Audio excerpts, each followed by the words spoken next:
안녕하세요. 아이언입니다. 오늘은 12월 29일 상장하는 세미파이브의 최종 유통물량과 필수 정보를 알아보도록 하겠습니다. 2025년 마지막 상장, 올해 마지막 불꽃이 될까? 라고 제목을 정했는데요. 왜 이렇게 이야기하는지 빠르게 알아보도록 하겠습니다. 먼저 일정입니다. 세미파이브는 12월 29일 월요일 일반 공모주 단독으로 상장이 됩니다. 하지만 IBKS 제22호 스펙과 합병으로 상장하는 산미금속의 상장이 있습니다. 완벽한 단독 상장은 아닙니다. 산미금속은 현재 코넥스 상장 종목으로 IBK 제22호 스펙과의 합병을 통해 코스닥에 상장하게 됩니다. 산미금속은 조선기자재 공급 등을 하고 있고 앞으로는 AI 데이터 센터 분야로 확장을 목표로 하고 있어 합병 발표 이후 주가가 크게 올랐던 종목입니다. 이런 상황을 고려할 때 완전히 무시할 수는 없는 상황입니다. 이어서 우리사주조합 실권을 확인해 보도록 하겠습니다. 이번 공모에서 우리사주조합에 배정된 주식이 없습니다. 그에 따라 실권은 발생할 수 없었습니다. 이번 수혜 측에 참여한 기관 투자자들은 모두 청약을 하였고 최종 배정까지 완료되었습니다. 기관 투자자들의 실권은 없었습니다. 이번 청약의 일반 청약자 균등 배정 주기수는 1.5주였습니다. 따라서 청약하신 분들은 모두 배정을 받을 수 있었지만 공시된 보고서를 보면 청약자의 20%만 배정받은 것으로 나와 있습니다. 이 점은 잘못된 점이니 주의하시기 바랍니다. 이어서 최종 유통물량을 알아보도록 하겠습니다. 세미파이브는 공모가 24,000원 기준 상장 시가총액이 8,091억 원인 시가총액이 매우 큰 편인 회사입니다. 세미파이브의 의무보유약약 신청은 43.93%로 높은 편이었지만 의무보유약약 추가 배정 비율은 약 160%로 매우 아쉬운 수준이었습니다. 최종 의무보유약약 배정 비율이 70.48%입니다. 이는 의무보유약약 신청이 10.19%로 매우 낮았던 테라비홀딩스가 최종 의무보유약약 배정 비율 76%를 기록한 것과 비교해볼 때 매우 아쉬운 점입니다. 기간별 의무보유약약 배정을 살펴보면 6개월, 3개월 장기 의무보유약약 배정 비율이 42.48%로 높은 편입니다. 의무보유약약이 배정됨에 따라 상장일 최종 유통가능 금액은 2,990억 원에서 2,305억 원으로 줄었습니다. 이어서 주체별 유통물량을 알아보도록 하겠습니다. 상장일 주체별 최종 유통물량 비율을 살펴보면 기존주주가 73.5%, 일반 청약자가 14.06%, 국내 기관이 1.34%, 해외 기관이 11.11%입니다. 상장일 매각 가능한 해외 기관 비율이 무려 11.11%입니다. 국내 기관보다 무려 8.3배나 많습니다. 세미파이브의 의무보유약약 비율이 높았지만 추가 배정이 아쉬운 이유가 바로 외국인들에게는 의무보유가 없어도 폭탄 배정을 해주기 때문입니다. 바로 옆에 있는 국내 기관 기타 기관과 해외 기관 투자자를 비교해보면 국내 기관 투자자 기타의 경우 신청 대비 확약된 비율은 0.025%였습니다. 하지만 해외 기관은 신청한 물량의 1.6%나 배정을 받을 수 있었습니다. 여러분이 이해하기 쉽게 경쟁률로 따지면 63대 1이라는 매우 낮은 경쟁률로 손쉽게 배정을 받은 것입니다. 국내 기관 투자자들한테는 4,000대 1의 경쟁률로 배정을 해주면서 해외 기관에는 63대 1이라는 말도 안 되는 낮은 경쟁률로 배정해주고 있는 상황입니다. 만약 해외 기관들이 국내 기관보다 장기 보유를 한다면 이해할 수 있겠지만 대부분 장기 보유를 하지 않습니다. 바로 이전에 상장한 리브스메드는 배정량의 87%를 상장일 당일 매각하여 상장일 당일 매각에 앞장섰습니다. 지금 환율이 큰 문제인 상황입니다. 정부와 모든 국민이 환율을 걱정하고 있는데 현재 공모주 시장에서는 해외 기관 투자자에게 말도 안 되는 우대 배정으로 수익을 챙겨주고 외화를 낭비하고 있는 것 같습니다. 금융위원회는 공모주 제도 개편 당시 거래 실적이 없고 실제성 파악이 어려운 외국 기관 투자자들은 공모주 배정 시 제외하는 것으로 원칙을 밝혔지만 현재는 거래가 있는 외국 기관 투자자들에게 말도 안 되게 유리한 배정을 하고 있습니다. 이에 대한 감사와 규정 강화가 꼭 필요한 것 같습니다. 상장일 매각 가능한 기존 주주 비율은 매우 높은 73.5%이고 규모가 크기에 금액으로도 큰 1,694억 원입니다. 세미파이브의 기존 주주를 살펴보면 최대 주주와 대표이사 임원은 3년 2년간 매각이 금지됩니다. 많은 지분을 보유한 기존 주주는 한국산업은행, 메리츠, GCI 펀드 등이 있습니다. 그리고 주식회사 두산 및 수많은 벤처금융, 기관 투자자들이 매각이 가능합니다. 상장일 매각 가능한 지분의 거의 대부분은 벤처금융이고 기타 주주가 일부 있는 상황입니다. 세미파이브는 소액 주주가 143명으로 조금 많은 편이고 현재 비상장에서 거래되고 있습니다. 세미파이브의 청약 당시 비상장 거래 가격은 공모가보다 높은 52,000원이었습니다. 그리고 청약 이후 12월 19일 이보다 높은 58,000원에 50주가 체결이 되었지만 이후에는 거래가 없는 상황입니다. 현재 매수 최고 가격은 52,000원입니다. 세미파이브는 비상장 거래가 매우 없는 편입니다. 거래가 아예 없는 날도 있고 하루에 100주도 안 되는 점 주의하시기 바랍니다. 그래도 알지노믹스는 하루에 4,000주 이상 거래되는 날도 있고 상대적으로 거래가 많은 편이었습니다. 이런 점을 감안할 때 세미파이브의 비상장 거래 가격은 그대로 참고하긴 어려울 것 같습니다.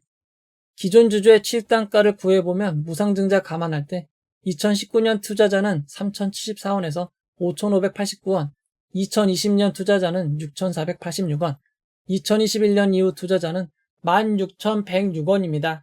모두 공모가보다 단가가 낮은 상황입니다. 그리고 상장 이후 유통물량을 알아보면 1개월, 3개월, 6개월 뒤 꾸준히 유통물량이 증가합니다. 이 점 주의하시기 바랍니다.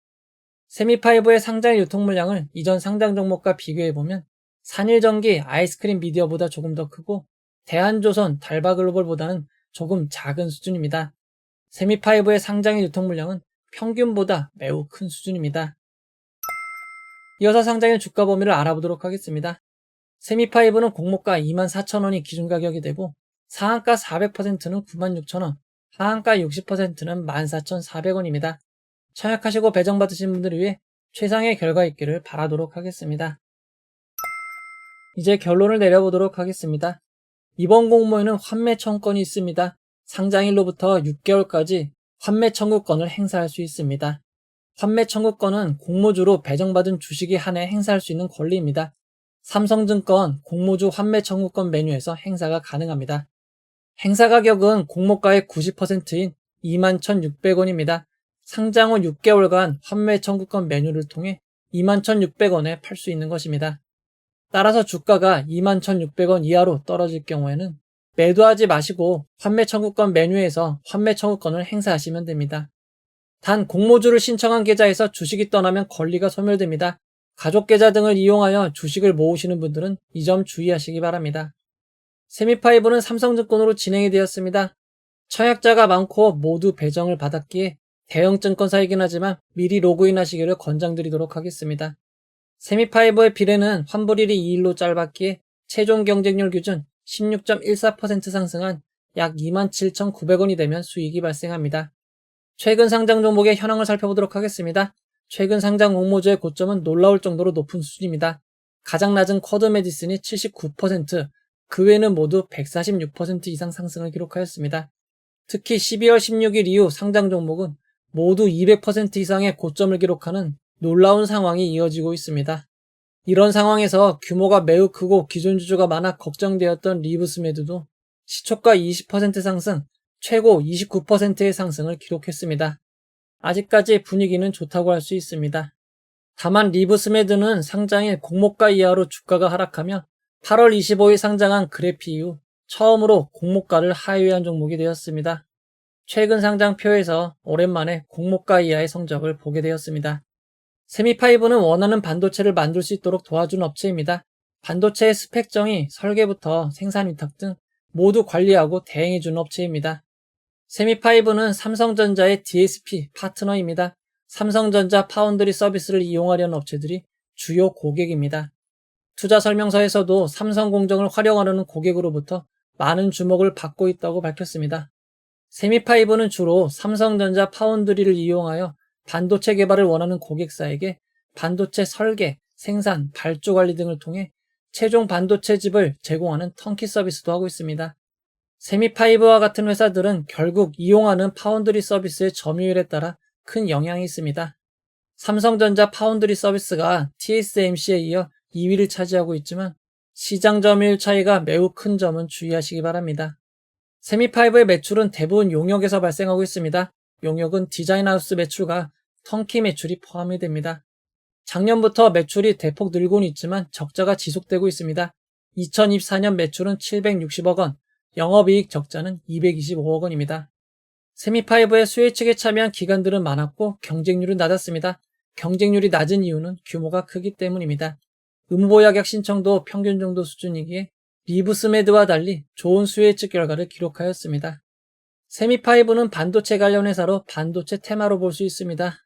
유통 물량이 매우 큰 점과 기존 주주가 많은 점이 단점이긴 하지만 기관 투자자 수혜 측 결과와 상장의 분위기가 장점인 상황입니다.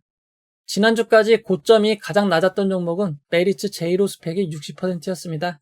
하지만 이번 주 수요일에 상장한 리브스메드가 29%의 고점을 기록하며 가장 안 좋은 결과를 기록한 상황입니다. 세미파이브와 비슷한 상장일 유통물량 종목의 상장의 성적을 살펴보면 산일전기가 43%, 아이스크림 미디어가 마이너스 1%, 대한조선이 99%, 달바글로벌이 86%입니다. 그래도 여러가지 상황이 좋지 않았던 아이스크림 미디어를 제외하면 모두 수익을 기록하였습니다. 세미파이브는 리브스메드보다 작은 기업입니다. 하지만 여전히 규모가 크고 기존 주주가 많은 편입니다. 게다가 리브스메드가 공모가 이하로 하락하며 분위기에 조금 영향을 줄 수 있습니다. 현재 비상장 거래 가격 부근인 5만원 이상이면 베스트인 상황이고 이전 비슷한 상장 유통 물량의 성적을 감안했을 때 100%도 어려울 수 있는 상황입니다. 게다가 삼비금속에 스펙 합병 상장했습니다. 완벽한 단독 상장이 아닌 점을 고려할 때 35,000원에서 45,000원 사이가 현실적인 최대치가 될 것 같습니다. 그리고 만약 혹시나 안 좋은 결과로 시작하면 환매 청구권이 있는 거 잊지 마시고 시장에서 손실 보고 매도하시는 일은 없기를 바랍니다. 대체거래소 거래로 인해 동시효과 보여주는 시간이 8시 40분에서 8시 50분으로 10분 변경되었으니 착오 없으시기 바랍니다. 상장일은 전일 미국 지수, 테마주 형성 등에 따라 예측하기 어려운 일들이 발생합니다. 상장일 진행되는 라이브를 통해 여러분들과 함께 상황을 살펴보도록 하겠습니다. 이 영상은 후원해온 여러분들의 후원과 구독자 여러분들의 슈퍼땡스, 댓글을 통한 따뜻한 격려를 통해 제작되었습니다. 항상 고맙습니다. 이 영상은 투자 권유가 아니며 투자는 오롯이 투자자의 판단으로 이루어져야 합니다. 긴 영상 봐주셔서 고맙습니다.